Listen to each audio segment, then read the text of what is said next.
오늘부터 이제 18장을 보시는데 이 18장에 이제 사건이 나타나요. 기도가 쭉 끝나고 사건이 나타나는데 어떤 사건이 나타나냐 하면 오늘 말씀을 보니까 예수님은 마태복음 4장에서 공생애를 시작하기 전에 40일 금식 기도하고 공생애가 시작이 됐어요. 그러니까 일 시작하기 전에 뭘 먼저 한 거예요? 기도가 먼저였어요. 우리는 뭐가 먼저죠? 얼른 일이 먼저고 돈이 먼저고 뭐 이런데 예수님은 기도가 먼저. 기도한 다음에 일을 해요. 우리는 바빠서 기도 안 하고 일부터 하려고 그래요. 그러니까 그 일이 별로 효과가 없어요. 기도로 시작해서 일을 하시고, 그 다음에 여기 18장 뭐냐면 일생을 다 사역을 마쳤어. 그리고 나서 기도해. 겟세마네 동산의 기도. 땀방울이 핏방울이대로 그냥 빨래를 쥐어짠 것처럼 마음을 졸이고 하나님 앞에 공생애를 마치고 이제 십자가에 매달려 죽게 되는 그 앞에서 또 기도해. 그러니까 기도로 시작해서 기도로 마치는 분이죠. 그런데 예수님은 아무 데서나 기도하기도 했지만은 또 오늘 성경에 보니까 제자들과 항상 같이 가서 모이는 곳이 있었다. 제자들 만나면 기도하러 갔던 장소가 정해져 있었어요. 오늘 성경에 나오지요. 그 장소. 그러니까 예수님은 기도로 시작해서 기도로 마치고 일보다도 기도가 먼저고, 그 예수님은 흥과 티가 없기 때문에 기도 안 해도 돼. 그분이 하나님이에요. 그래도 기도해. 오늘 우리는 우리 같은 사람들이야 말할 필요가 없죠. 그분이 하나님이면서도 기도를 했는데 우리는 부족한 사람이면서도 기도를 안 한다. 기도 안 하고 뭔 일이 잘 되기를 기대한다. 그게 좀 안 맞죠. 자, 그러면 예수님은 기도로 시작해서 기도를 마쳤고 또 기도하는 장소가 있었다. 이게 중요해요. 기도하는 시간이 정해져 있고 기도하는 장소가 있었어요. 자, 그러면 예수님이 그러했다면 오늘 우리 같은 사람들에게도 기도하는 시간이 정해져 있는 사람, 기도하는 장소가 정해져 있는 사람, 그 사람이 예수님 닮아가는 거예요. 여러분은 혹시 기도하는 장소가 있습니까? 제가 이제 신방을 가다 보니까 어느 집에는 방 하나, 작은 방을, 창고 같은 방을 요만한 식탁을 하나 딱 갖다 놓고 방석을 딱 갖다 놨어요. 그리고 이 방은 뭔 방이에요? 그러니까 요거는 기도방이에요. 그 자기가 하루에 1시간씩 들어가서 성경 보고 기도하고 마음껏 찬송하는데 밖에 잘 안 들리는 거예요. 딱 이 작은 방이라 창고처럼 생겨가지고. 그러니까 그냥 막 통성기도도 하고 막 찬송도 하고 막 복음송도 하고 말씀 듣고 은혜 받으고 눈물 흘리고 기도하고 늘. 그런데 시간이 새벽기도 갔다 와서 할 때도 있고 저녁에 할 때도 있고 했는데 딱 정해져 가지고, 그래서 남편이 전화를 하면 안 받으면 이 예편 내가 어디 가서 전화 안 받냐, 뭐 누구하고 데이트 갔냐, 그런 생각을 가질 텐데 그게 아니고 딱 아이고 기도할 시간이 기도하는 시간을 제껴놔 가지고 남편이 전화가 오는데도 그 시간은 남편이 다 알고 그 시간은 전화해도 안 되는 시간이다, 이걸 알고 있는 거예요. 나 그 소리 듣고 야, 이분들은 같은 세상에 사는데도 용딴 세상을 산 것 같더라고요. 그렇게 부러울 수가 없고, 야, 저렇게 믿을 수 없는 시대에 아내가 기도하고 남편은 일하는데 잘하냐 못하냐 이래라 저래라가 아니라 하나님 도와주셔야 됩니다. 내 남편 하나님이 지혜를 주시고 좋은 사람도 만나게 해주시고 하는 일도 잘 되게 해주셔야 되지. 사람의 힘은 한계가 있습니다. 그러면서 늘 기도를 하는 거예요. 하루에 몇 시부터 몇 시까지 기도하는 시간 딱 정해놓고, 나 그래서 수준이 있다. 믿음 생활을 해도 어쩌면 저렇게 참 저런 사람이 뭐 바람둥이 되겠어요? 저런 사람이 무슨 못된 짓 하겠어요? 목사가 도전을 받았어요. 그래서 이제 목사도 그래요. 그 목사님 전화도 안 받고 어디 있는지 못 찾게 모른다 그러면은 그 시간 그 장소에 가면 기도하는 시간 그 장소에 가면 만날 수 있다, 이런 생각을 성도들이 갖고 있다는 거예요. 저도 좀 좀 해보려고 밤 되면 이렇게 와서 엎드리고 낮에도 뭐 이렇게 새벽에도 이렇게 좀 하려고 애를 쓰는데요. 뭐 일이 바쁘다 보면 잘 못하긴 한데 그래도 그 시간이 짧은 시간 같아도 참 내가 안정감을 누리고 하나님과 깊은 사귐의 시간이에요. 여러분 사랑하는 사람과 데이트하는 시간이라고 볼 수 있어요. 예수님이 그러야 하셨다는 거예요. 시간과 장소를 정해서 기도하셨다 하는 것이죠. 그런데 있잖아요, 사람도 정기적으로 만나는 사람이 있어요. 친한 사람들. 또 친구도 그렇고 자녀도 그래요. 급할 때만 전화한 친구 있어요. 지가 바쁘고 돈이 필요하거나 뭐 요구사항이 있을 때만 엄마, 아버지, 아무개야.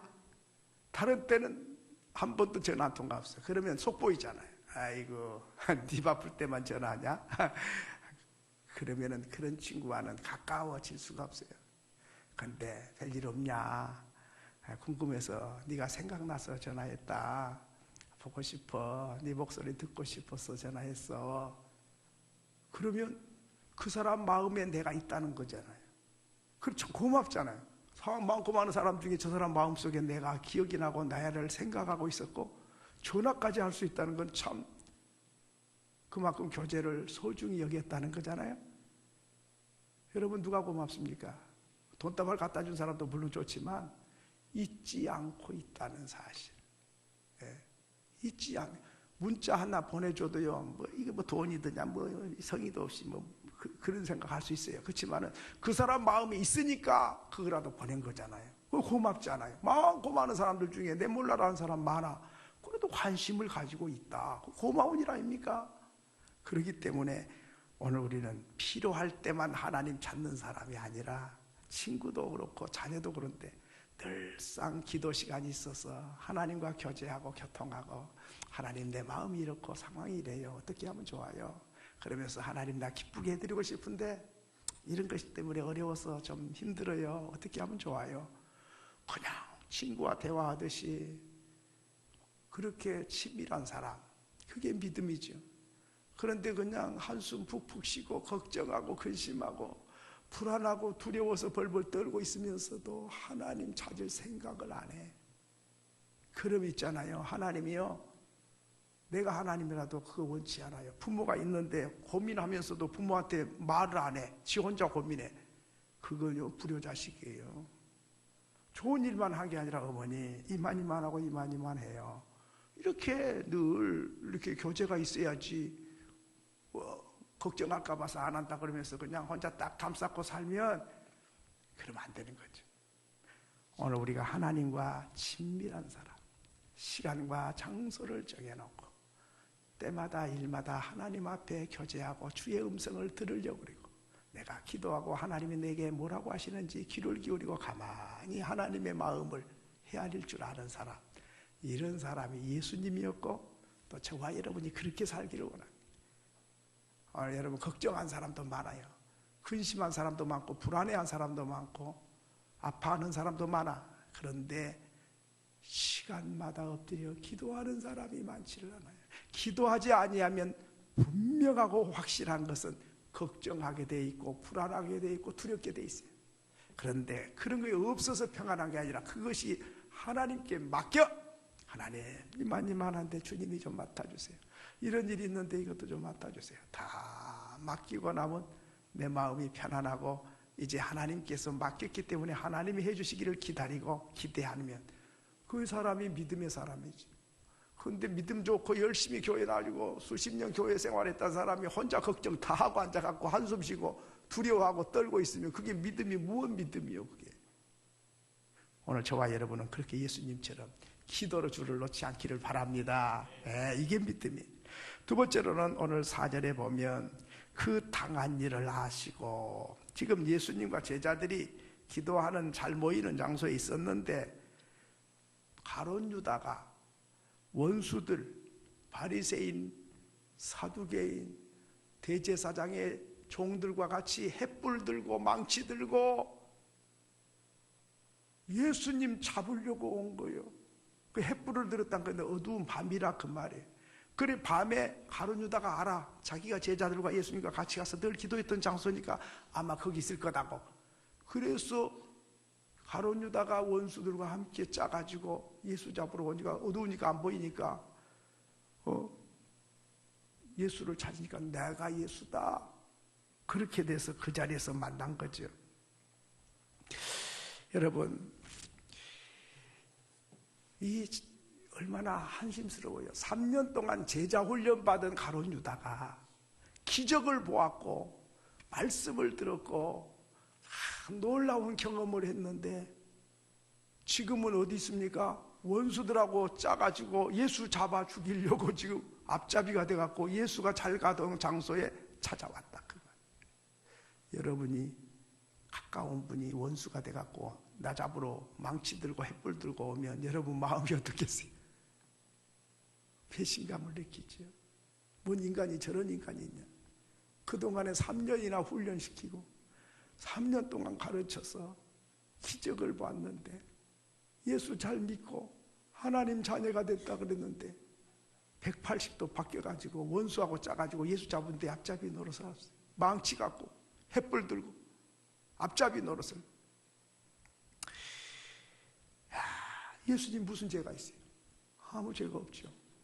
그런데 잡아 죽이려고 왔을 때 여러분 그런 사람이 나를 잡으러 왔을 때 여러분의 심정이 어떻겠냐 그 말이에요.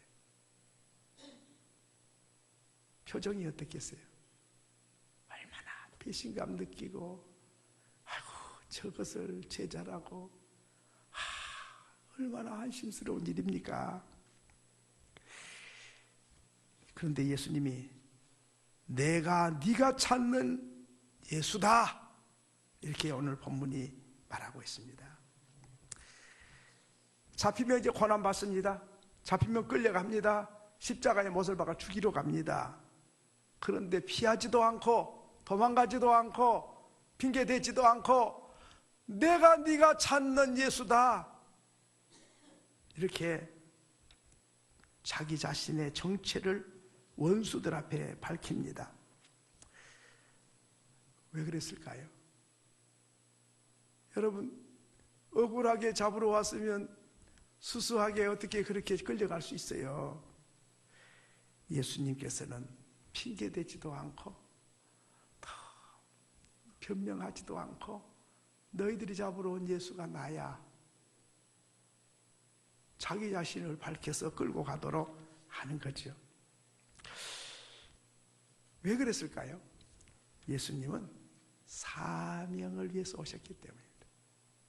저들이 잡으러 온 것은 저들만 생각하면 밉지만은 저들이 내가 힘이 없어서 잡혀가서 매맞고 끌려간 게 아니라 하나님이 만백성을 구원하려고 이 땅에 나를 보내셨기 때문에 하나님의 뜻 가운데서 이 일이 이루어지겠다고 생각하기 때문에 저 원수들이 미워지고 핑계대고 이럴 수 있냐?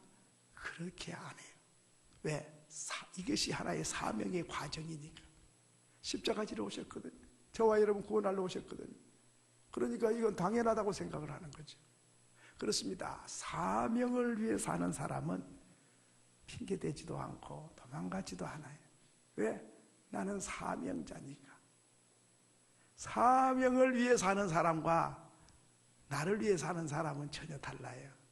이런 사람 볼 때 나를 위해 산 사람은 감히 어디라고 나를 잡으러 와. 나 잡기 전에 내가 너 잡고 네가 나 때리기 전에 내가 때려 죽일 거야. 이런 마음을 갖겠죠. 근데 오늘 10절에 보니까 칼을 가지고 있었어요. 칼을 가지고 있다가 칼로 제사장의 종의 귀를 쳐버립니다. 베드로가 한 것인데 여기는 자세하게는 안 나왔는데 다른 복음서를 보면 베드로가 우리 선생님 잡으러 와서 칼을 뽑아가지고 친다고 목을 친다고 쳤는데 베드로가 고기나 잡을 줄 알았지 칼질은 잘 못해가지고 귀만 떨어졌어요. 예수님이 떨어진 귀를 붙여서 다시 낫게 하면서 말씀하시기를 한번 따라합시다. 검을 휘두르는 자는 검으로 망하느니라. 그러면서 떨어진 귀를 붙여서 다시 낫게 해줬어요. 여러분, 칼을 든 사람, 내가 예수님 같으면 야 베드로야 고맙다, 너밖에 없네, 저 원수들 그냥 귀를 쳐버리고 막 목을 쳐버리면 얼마나 통쾌하고 시원하겠어요. 그런데 그 귀를 붙여서 낫게 하면서 검을 가진 자는 검으로 망해. 화를 잘 낸 사람은 그 화로 망하더라. 화를 팍 불같이 내죠. 그래가지고 자기 마음대로 휘둘러 버려. 그 나중에 정신 차리고 보니까 아이고 끔찍한 일을 했어. 그게 왜 망했어요? 누가 망해란 것도 아니야. 자기가 화를 내갖고 자기가 망하는 길을 가는 거예요. 노름 좋아하는 사람은 노름으로 다 망하더라고요. 옛날 시골에 보면 농사, 가을에 농사 지어놓고는 쌀가마니 이렇게 쌓아놓고 밤일고 다지고 앉아서 노름에, 그래가지고는 따는 사람 별로 없고 이렇다는 사람은 쌀가마니 팔아다가 노름빚 갚더니 나중에는 논 팔고 밥 팔고 노름해 갖고 부자 된 사람 내가 한 번도 들어본 적이 없고 다 망해. 그런데도 그걸 하더라고요. 따도 그렇지. 그거 따면 이런 사람 얼마나 원통하겠어요.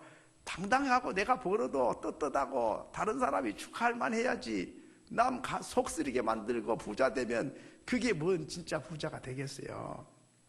술을 좋아하는 사람은 술로 또 망해. 맨날 취해갖고는 비틀비틀해갖고 정신 바짝 차려도 살기 힘든데 가장이 돼갖고 비틀비틀하면, 운전대 잡은 사람이 비틀거리면요, 사람이 술 취하면요 자동차도 술 취해버려.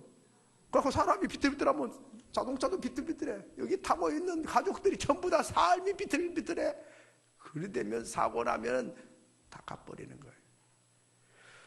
마약 좋아하는 사람 마약으로 망하고, 노름 좋아하는 사람은 노름으로 망하고, 바람도 이들은 바람으로 망해.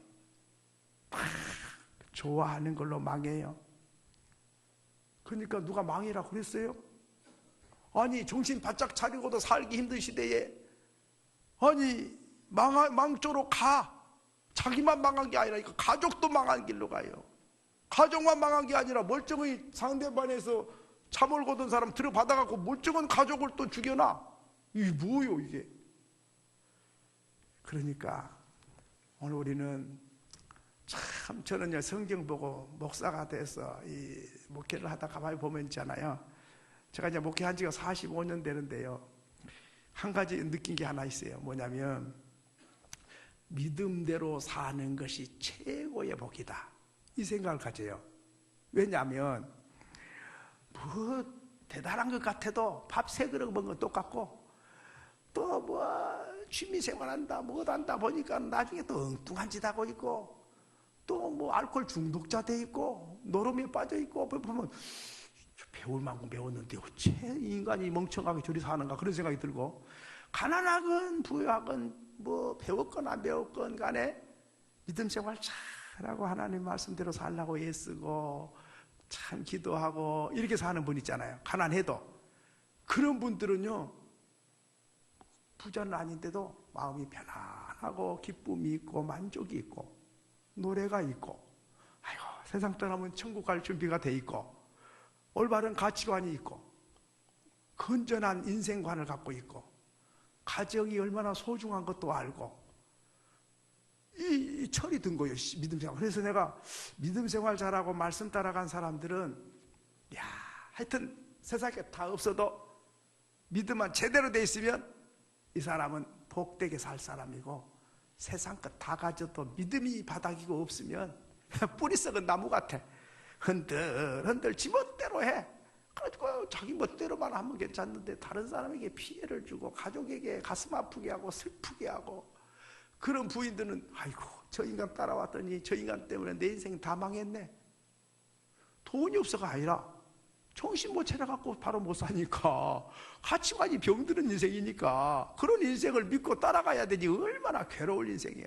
그러면 부인도 괴롭지만 처갓집 식구들 다 한숨 쉬어요. 저걸 인간이라고 저걸 사위로 삼아가지고 내 딸 다 망쳐놨다고. 그럼 뭐요? 남에게 도움 주고 기쁨 주고 희망은 못 줘도 가슴 아프게는 안 해야 될 거 아니에요. 눈물 나게 하고 슬프게 만들어 놓으면 나도 망하고 니도 망하고 다 같이 망하는 길을 가는 거예요. 그게 부여하지 않아도 괜찮아요. 뭐 대단한 인물이 안 돼도 괜찮아.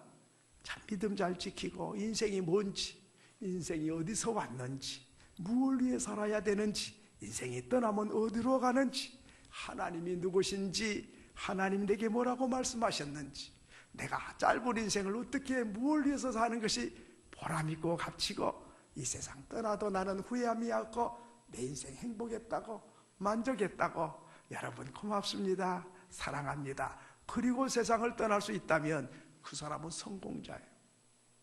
그거 누가 그런 사람 있겠어요? 많이 배운다고 그러겠어요? 높은 자리에 올라가면 그렇습니까? 아니, 다 마음이 병들었어요. 그래서 성경에 만물보다 거짓되고 부패한 것이 인간의 마음이에요. 썩었다 그 말이 마음이. 가치관이 다 비뚤어졌어요. 예수 믿고 그리스도 예수 안에 있으면 새로운 피조물이라. 이전 것은 지나갔으니 보라 새 것이 되었도다. 사람은 똑같고 환경은 똑같아도 예수가 마음에 들어오면 생각이 새롭고 마음이 새롭고 가치관이 새롭고 사는 방법이 다르고 기준이 달라요. 바로 그 사람, 그게 하나님의 사람이죠. 오늘 이 성경에 보면 참 칼을 휘두르고 칼로 살고 자기 힘을 믿고 자기 생각대로 사는 사람 치고 후회하지 않는 사람이 없어요. 오늘 또 말씀을 보면 가룟 유다가 원수들과 같이 예수를 잡으러 왔을 때 그 가룟 유다가 누구요? 제자잖아. 제자가 어떻게 예수 잡아 죽이는데 앞제비 노릇을 해요? 이게 누구요? 오늘날에 와는 안티 그리스도인들이에요. 기독교 핍박하는 사람들. 그 사람들은 교회 안 다녔던 사람이 아니에요. 교회를 다녀가지고 상처 입어갖고 떠나가지고 빼딱해졌어. 그래갖고 교회를 망가지게 하고 비판하고, 그런데 앞잡이 노릇을 하는 거죠. 가룟 유다가 타락하니까 예수 잡인데 앞잡이 노릇 하잖아요. 예수 믿다가 타락하면 사단이 그 속에 들어가서 이제는 그 사람을 통해서 자기의 종을 만들어가지고 대적하는데 앞잡이를 만드는 거죠. 그러니까 무서운 사람은 예수 안 믿었던 사람이 아니라 믿다가 타락한 사람, 그 사람이 무서운 사람이에요. 공산주의자들 있잖아요. 그게 다 기독교인들이었어요. 스탈린, 그게 목사였어요. 스탈린의 딸, 그래서 이민을 떠났던 사람이죠. 공산주의를, 성경을 토대로 해서 공산주의를 만든 거예요. 북한에도 신앙 고백을 김일성으로 바꿔갖고 신앙 고백을 한 게 그게 북한 공산주의자예요. 그러니까 전혀 없는 지가 뭘 만든 게 아니라 일하기 싫은 자는 먹지 마라 그랬다. 성경을 다 따다가 성경에 보니까는 다 공동체 생활했다. 내 것을 내 것이라는 사람이 없었다. 그래 다 가져와. 그래 다 같이 나눠 먹어야 돼. 너 많이 가지고 또 많이 먹고 그러면 안 돼. 다 가져와. 똑같이 나눠 먹어야 돼. 그게 공산주의. 근데 공산주의와 기독교가 뭐가 다릅니까? 그것은 성령이 임해가지고 기쁨과 감격이 넘쳐가지고 이웃을 내 몸처럼 사랑하다 보니까 가난하고 배고픈 사람을 위해서 팔아다가 같이 나눠 먹읍시다 하고 자율적으로 자기들이 스스로 한 것은 성경이고 초대교회고, 공산주의는 하나님도 없고 성령 받는 것도 아니고 그냥 가져와, 뺏어가지고 가져와서 나눠 먹어야 똑같이 해야 돼. 그러면서 지는 많이 먹고 그러면서 같이 먹자 그러고, 이게 공산주의라고. 비슷해요. 그런데 그것이 믿음으로 하고 성령의 감동으로 스스로 한 거냐 억지로 빼앗아다 한 거냐가 다른 거예요. 기독교는 기쁨과 감격으로 은혜 받은 사람이 스스로 좋아서 하는 것입니다. 저렇게 억지로 잡아다 하면 그게 공산주의다 그 말이죠. 어떤 사람은 공산주의가 기독교에서 나왔다고 나은 것처럼 보여요. 이용을 하니까. 그런데요, 예수님께서는 아버지께서 주신 잔을 내가 어찌 받지 않게 마시지 않겠느냐 11절에 그랬죠. 그러니까 예수님은 이 십자가의 고난이 하나님이 주신 쓴 잔이다 이렇게 생각한 거예요. 뭐 안 져도 돼. 십자가 매달려 있다가 벌쩍 뛰어내려오고 저들을 저주하면 다 잿더미가 될 수 있어요. 그런데 스스로 아버지가 주신 잔이기 때문에 이 쓴 잔을 받아서 만백성을 구원하기 위해서 쓴 잔을 받는다 하는 것이죠. 여러분, 하나님의 선물이 두 가지가 있는데요, 하나는 하얀 보자기에 쌓여 있어요. 그리고 하나는 검은 보자기에 쌓여 있어요. 그런데 사람들은 다 하얀 보자기 있는 건 좋아라 그래. 검은 보자기는 싫어해요. 그런데 검은 보자기는 고난 속에 복이 들어있어요. 그런데 하얀 보자기는 편안한 가운데 복이 들어있어요. 그런데 두 가지 다 복은 복인데 하얀 보자기 것도 하나님 복이고 검은 보자기 것도 하나님 복이에요. 그런데 있잖아요. 다 고난은 싫어해요. 그런데 고난 속에 큰 복은 고난 속에 들어있어요.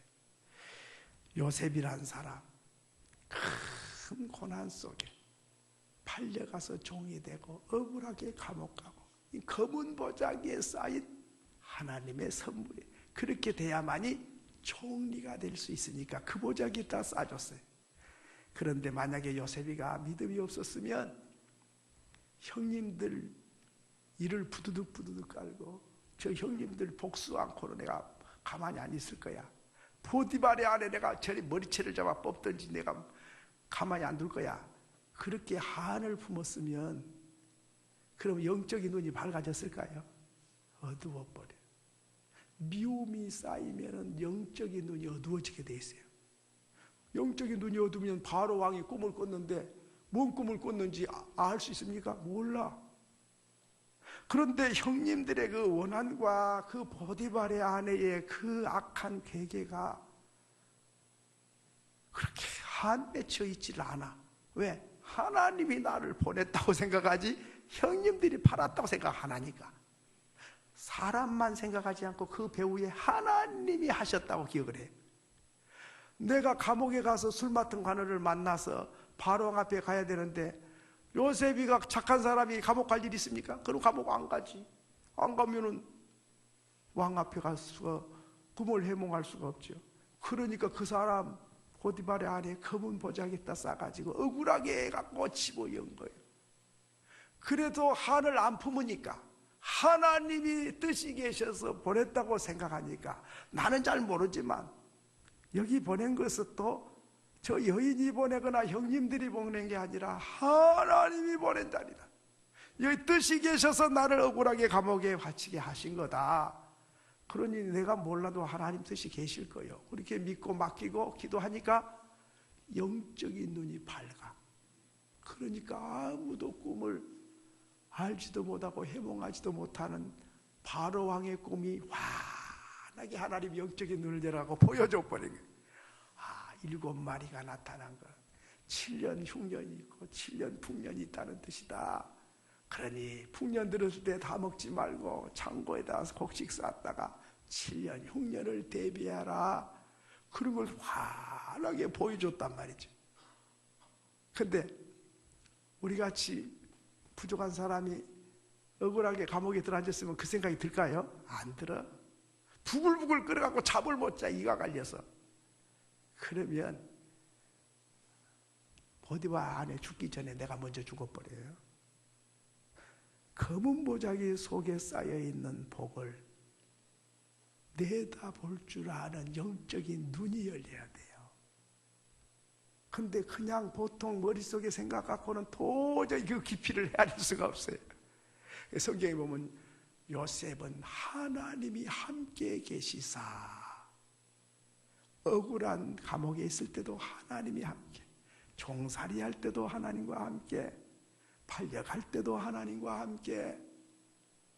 우리는 어때요? 고난이 오면 아이고 하나님 나 떠난다고 하고 어떻게 내가 이 모양이 되는데도 돌아보지도 않고 하나님 지켜주지도 않고 이 고생을 하는데 하나님 뭐하고 계시나? 그런 사람은 하나님이 함께한 걸 못 느낀 사람이 하나님의 뜻이 계신 줄 믿습니다. 하나님 검은 보자기에 하나님의 선물과 보화가 담긴 줄 믿습니다. 이렇게 생각하고 하나님 뜻이 계시겠지요? 나는 이해 안 돼도 나중에 이해될 줄 믿습니다. 그렇게 믿고 나갔더니 하나님이 그렇게 하시는 거예요. 여러분 어려운 일 있습니까? 왜 이러십니까? 너무 그러지 마요. 지금 검은 보자기에다가 지금 선물을 싸갖고 때를 지금 기다리고 있고 나의 태도와 자세를 보고 계시는 거예요. 아브라함도 마찬가지지요. 이삭을 바치라. 검은 보직에 싼 복이에요.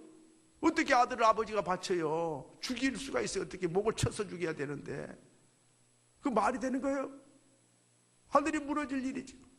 만약에 그래가지고 죽어버리면 제표가 잡아갖고 이놈 녀석이 세상에 애비가 아들을 딸 죽이는 이게 뭐 하나님이고 뭐고 네가 인간도 아니야 하고 감옥에 가다 놔버릴 거예요. 그런 각오가 돼 있는가 그 말이죠. 그런데도 하나님 뜻이 계셔서 말을 해도요, 말을 잘해야 돼요. 아버지하고 아들이 산에 지금 제사하러 올라갑니다. 그 아들 이삭이 물어봐요. 아버지, 이 칼도 있고 나무도 있는데 번제할 어린 양은 어디 있습니까? 물어보는 거예요. 그럼 여러분 뭐라고 대답해야 되겠어요? 네 잡아 바치려고 지금 간다. 그래야 맞아. 그렇잖아요. 그런데 그렇게 말 안 해요. 뭐라 그래요? 하나님이 예비해 두셨어. 예비해 준지 뭐 보기를 했어요, 뭐 알기를 해요. 아들 잡아 바치러 가는데도. 그랬더니 뭐 없어. 그래서 나무 쌓아놓고 아들 잡아서 제단에 올리고 칼을 들어 칠라는데 아브라함아, 하나님 급하셨어. 0.1초만 늦으면 목이 떨어져. 네가 네 100살의 난 아들보다 나를 더 사랑한 줄 이제야 아노라. 그전에는 몰랐다 그 말이.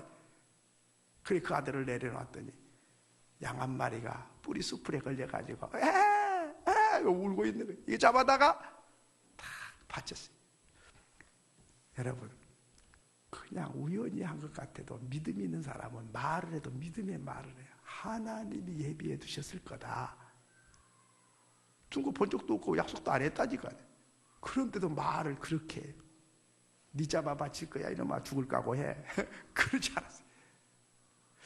여러분, 그래서 하나님은 아브라함을 믿음의 조상으로 하나님이 놀랍게 역사를 하셔. 너를 축복한 사람도 나는 복을 줘. 너를 저주하면 그 사람을 내가 가서 저주를 할 거야. 얼마나 확실하게 책임져 주십니까? 하나님은 아브라함을 그렇게 보장해 주셨어요. 검은 보자기 속에 쌓여있는 하나님의 선물과 축복을 여러분 잊지 말기 바랍니다. 보자기만 보고 판단하지 마세요. 검은 보자기 속에 더 큰 보화가 들어있어요. 욥도 마찬가지죠. 10아들 딸이 다 죽었어요. 어떤 사람 그래요. 아버지 하나님 살아계시면 어찌해서 10명 아들 딸 1명도 안 남겨 다 죽였냐고. 근데 나는 그렇게 생각 안 해요. 왜 안 하냐? 안 죽였어. 왜? 천국에 살아있거든. 조금 일찍 갔다 뿐이지. 그렇잖아요? 안 믿는 사람은 죽였다고 생각을 해. 그러니까 한심할 일이죠. 가슴 치고 통곡하지. 하나님이 사랑하는 자녀 10명 다 죽여놨다고 원망 불평하겠죠. 그러나 하나님께서 인내의 모델로 삼으시고 그리고 조금 먼저 천국에 옮겨 놓으시고 그리고 또 10명의 아들 딸을 주셔서 다른 건 다 갑절로 줬는데 자녀는 10명 그대로 줬어. 20명을 줘야 맞는데 왜 10명 그대로 줬냐? 천국에 살아있으니까 이 10명 그 10명 보태면 갑절이 되니까 다른 건 갑절로 줘도 자녀는 10명만 주신 거예요. 검은 보재기 속에 하나님은 복을 담아놓고 계세요. 이거를 알아차리는 성도는 많지 않아요.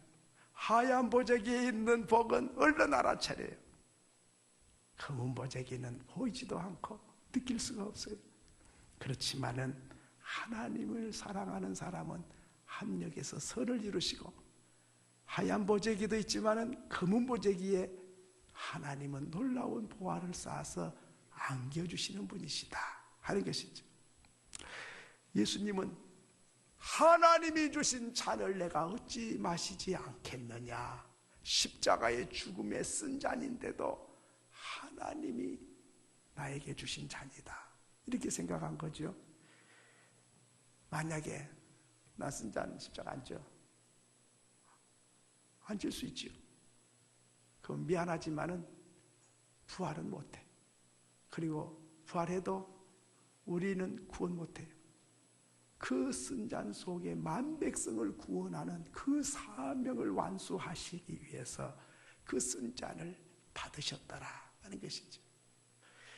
이제 말씀을 맺습니다. 만약에 지기 싫다고 칼을 휘둘렀으면 어찌 될까요? 칼로 망했을 거예요. 그런데 하나님이 주신 사명의 잔인 줄 알고 받았을 때에 그 십자가는 부활로 연결됐고 만백성을 구원하는 유일한 하나님의 도구가 된 것이죠. 그렇습니다. 다른 종교에 무슨 십자가가 있습니까? 기독교는 십자가의 종교입니다. 죽은 것 같은데 부활한 것이고, 검은 보자기 속에 복이 쌓여 있고, 실패 같은데 영원한 승리를 외치는 것이 바로 십자가죠. 그 영광, 그 기쁨, 그 감격, 그것을 우리 주님이 우리에게 남겨주시려고 하나님이 주신 잔을 내가 받지 않겠느냐. 올해 여러분 하얀 보자기 속에 하나님의 선물이 있을 겁니다. 그러나 때로는 검은 보자기 속에서도 하나님은 선물을 준비하셨을 것입니다. 겉만 보고 판단하지 마시고, 검은 보자기 속에서 하나님이 무엇인가 뜻이 계시는데 그 뜻을 알기 위해서 다 기도하고 엎드리면 내가 생각하지 못한 놀라운 역사를 이루시고 영광을 보게 하실 줄로 믿습니다. 그 영광을 맛볼 수 있는 축복의 해가 될 수 있기를 주의 이름으로 축원합니다.